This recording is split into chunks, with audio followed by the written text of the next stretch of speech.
Originally, I don't think I was going to try and compare these two bikes. I think they're for different buyers. I think you put them up against different models from other manufacturers. But my one big takeaway from today after riding these two bikes back to back is these two models from Honda represent, I think, the big divide in customer types when it comes to middleweight and higher naked bikes.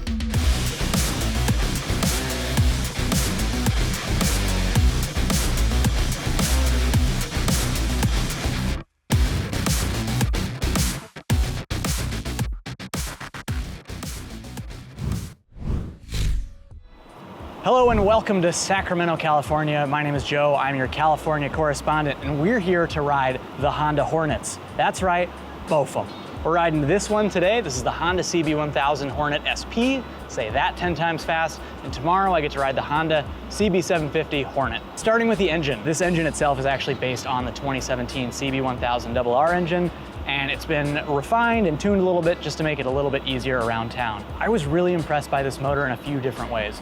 Number one, the riding around town.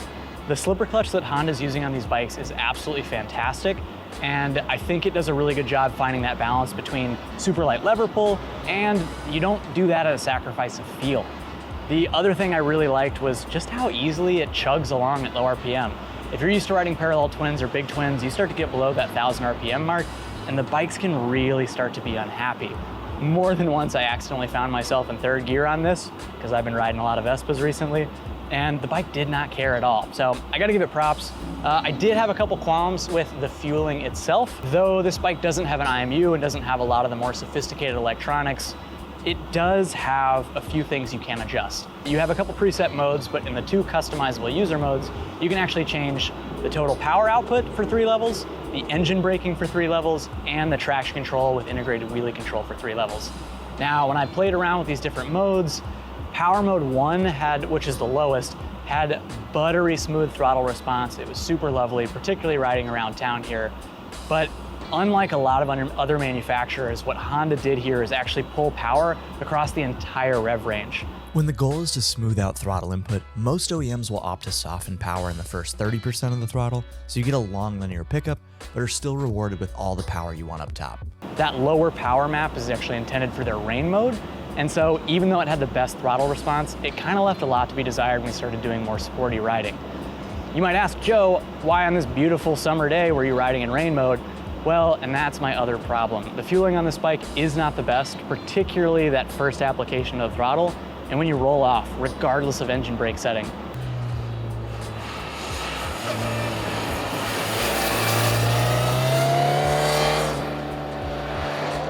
All these roads today were super flowy and fast, and we've never ridden them before, so it's not like at a track day where you're doing lap after lap and you get to be super consistent in these corners.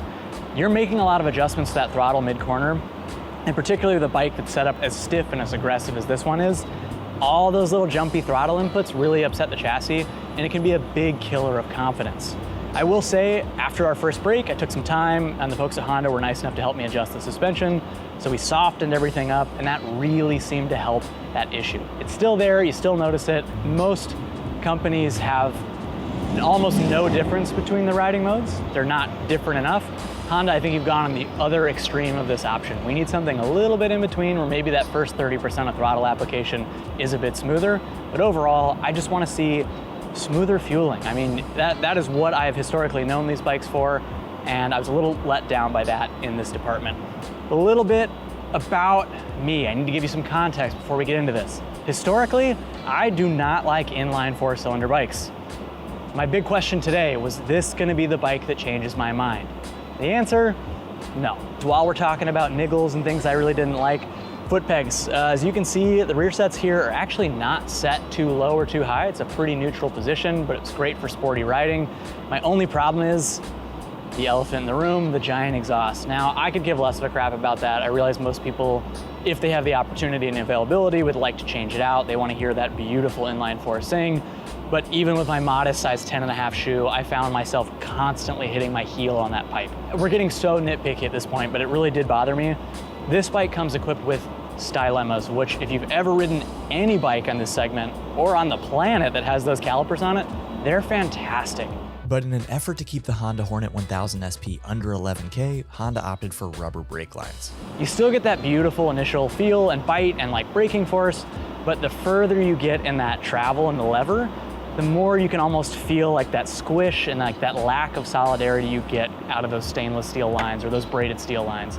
So overall, I think this bike is a really, really good platform. It's not one I completely understood at the start of the day, but as I began to wrap my head around why people like inline fours, this is gonna be a fantastic option for those of you guys that want, one, a fantastic value for money. This thing is under 10 grand by $1. But two, like this reminded me of early model inline fours that I owned. I think there's something beautiful about that nostalgia. The suspension is fantastic. The balance of this chassis is really, really good. This bike is such a great example of something lovely that with a few tweaks could be made so much better. There are a few things that I really did like. Number one is that simplicity. A lot of people are gonna complain that, oh, it doesn't have a 6-axis IMU, it's lacking a lot of that refinement. This bike's not for you. This is, again, we talked about this earlier, this is for the crowd that wants a serious analog sensation, and they're gonna get it with this motor. Overall, I had a fantastic time bombing this bike through the canyons and was pretty impressed by its city manners and comfort on the interstate. Sure, that seat's not gonna win any awards, but if you're looking for a bike with an analog experience, a high revving inline four that makes you feel like it's 2005, and just an overall really premium feeling package with great suspension, you gotta check out the Honda CB1000 Hornet SP. Tomorrow we ride the 750, let's do it.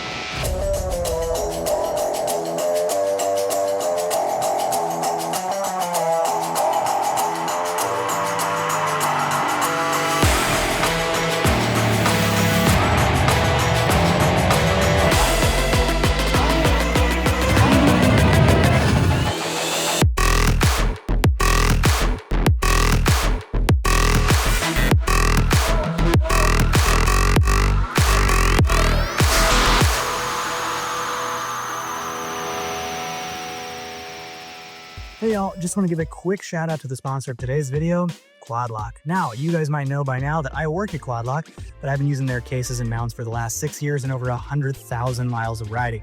So today we're going to talk about the best setup for this Honda CB1000 Hornet SP, but it's going to be the same on the 750. So we're starting with the Handlebar Pro mount. It's beautiful, it's aluminum, it's all black, everything. I love it. Number two, we have the vibration dampener that's going to protect your phone from harmful vibrations, so you don't have to nuke your camera. And we're using the Quad Lock mag case. So all I gotta do is lock it on. I've got my maps, I've got my music, all within arm's reach and ready to go. If you wanna get this exact setup, click on the link in the video or go check out quadlockcase.net today. Let's get back to the ride.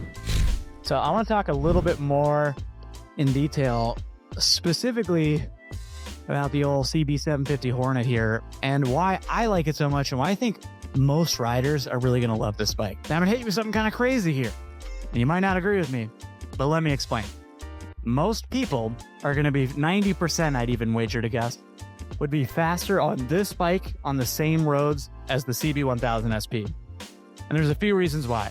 Number one, this engine makes power everywhere. It's smooth. The throttle input is really steady and easy to modulate. And it's just a happier bike to be on. I think so many times people confuse stiff, harsh, raw with good and fast, and that's just not the case all the time. I think at the end of the day, regardless of what sort of motorcycle you're into or what you're riding, feeling safe, having fun, and being comfortable is gonna make you ride faster because you believe in the thing between your legs. And I'm talking about a motorcycle, you perverts. We still have a little bit of mileage to knock out for the rest of today. We've already done a bunch of twisties that are pretty bumpy and flowy and the kind of stuff that yesterday was really struggling to find my confidence with on the 1000. And that bike could do it and it was fine, but it took a ton of effort and physically I was exhausted at the end of that day. You hop on the 750 and do the same roads at the same pace and you are just out for a laugh. Yes, the suspension is a little bit underdamped. No, it's not adjustable except for preload and the rear shock, but this bike just oozes fun. And I want to talk about the number one factor for that, and that's this motor. This is the first time I've had the chance to actually ride Honda's new 750. This is the same variant that's going to be in the Transalp, and I'm sure hopefully we're going to see it in more platforms, but good gracious, what a peach. When we were sitting in the press presentation the first night, I was like, man, this is a really competitive segment that Honda's trying to get their feet into. You've got the GSX-S 750, you've got the Tuono 660, you've got the Duke 790 that's at a closer price point than the 890. There is a ton of incredible middleweight competition here, and I was really curious to see how this stacks up. And I haven't ridden this stuff back to back, but I can say from my experience on the KTM platform, both 790 and 890, and having a Tuono 660 factory in the garage, this is the best engine of the bunch. Sure, the suspension could be a little bit tauter. I'd love to see a little bit more damping in the front and the rear in general. But aside from that, I have very few complaints about this bike compared to its competitors. Like I said, Honda's not reinventing the wheel here with this bike, but I don't think that's a bad thing. And I, for one, am all about having more competition in this segment and pushing each OEM to kind of step their game up and come up with new tools. Number one is seat comfort. I really like the shape that they've got going on with this bike. I think it's a similar shape actually to what's on the 1000, but there's just a lot more cushioning overall, and it gets a touch narrower at the center of the frame. You've also got a more relaxed riding position, so you're a little bit more upright, the bars are a touch narrower, and it just feels like for urban riding, you've got a little bit more command of where you're going. And Honda has introduced a new clutch technology in this. So you've got your slipper clutch that's across so many brands, but Honda's actually rotated the clutch fibers in that pack, and you get a super light lever pull, which is really nice and helpful, but you also get tons of feedback. And I think that's something lacking from a lot of different OEMs. They emphasize so much on that featherweight pull, but then when you're trying to use it and actuate it a lot in stop and go traffic, you kind of it feels a little bit vague. You have a hard time figuring out where the bike wants to bite and go. And this, I think, is the perfect balance of like, we want a light pull, we want plenty of feedback. Styling wise, it's all subjective. It's not my favorite thing in the world, but it very much reminds me silhouette-wise of a KTM 790 or 890 Duke. That being said, I think this looks a little bit better. Never once when I owned a 790 did I want to look back at it after I rode it, as much fun as that bike was. And this has something a little bit special. I think the quality of the paint that Honda's known for is really coming through. And I love that they're going with unique frame colors like red. You can also get this in the other colorway, which is a black on black, which Honda's been doing for years. And it looks really, really nice. I also appreciate TFT-wise, this is the same dash they're running on both bikes. And you have very simple electronics, but you can adjust those ride modes. I know I complained a lot on the 1000 about the throttle response and its pickup, and particularly on throttle close. That fueling wall just seemed to be so harsh and jumpy, and we were on really fast, flowy roads where I had to change my line mid-corner with throttle. It made it really hard to keep the bike composed. Not the same planet with this bike. The fueling on this 750 is far and away better than the 1000. And yes, some of that is characteristics of a parallel twin versus an inline four, but I think Honda nailed the engine mapping for this. You really can feel a difference between the three modes, but unlike the 1000, it's not so extreme. I will admit, the brakes on this bike are totally fine and competent for everyday riding and even getting up in the twisties and pushing a little bit. But once you ride Stylemas, especially the day before, it's really hard to go back. I did miss that feeling a lot. These have rubber lines as well, so you get a decent amount of bite at the start of the lever pull, but the further back you get, the more you kind of feel like you really got to dig in and you lose some of that feel and feedback. Yeah, I just think overall, like, there are so many bikes out today that you can hop on and be comfortable and have a really good time and ride quickly. And this fits the bill to a T. So if you're looking for something a little bit cheaper, if you want that legendary Honda reliability, I think the CB750 Hornet is a great option and one of the better looking choices at that price point. As much as I love our Tuono 660, I think it's an amazing track bike that you could do double duty with on the street. This is a little bit nicer to ride, and that power profile, like with all that torque down low, is just so much more forgiving in everyday use. Yes, I wish it had some of the features of that Tuono, but again, there's a pretty big price disparity with this coming in at under 8 grand. Other things I really love about this bike, the fact that it comes stock with that quick shifter from the factory is just the icing on the cake. You don't need super complicated electronics to have fun on a bike with this little power output, but having a quick shifter really just turns up the notch on that fun factor.